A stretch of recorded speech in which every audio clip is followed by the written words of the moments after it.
Ito yung problema. Kunyari, auto, di ba? Naka-auto mode siya. So, kailangan naka-auto mode yung camera. Pero, ang nasa screen is Wi-Fi. Ito, yung Wi-Fi. So, yun po yung ano niya, yung issue niya. So, kailangan i-switch nyo ulit pa ganun. Tapos, i-auto nyo pabalik. Ayan. Saka siya magaganyan. Yan lang po yung issue niya. Pero other than that, gumagana naman po yung screen, pati yung lens na gana rin. Tapos responsive naman po din yung mga touch screen niya. Let's say for example, etong pusa na to, syempre yung gusto niya malapitan, di ba?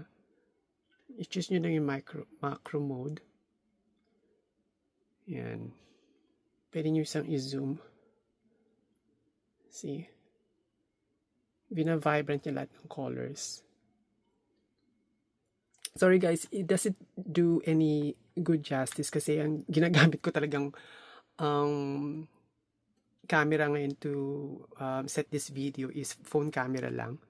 So, yan po yung mga issues na meron tong camera na to. Yun lang.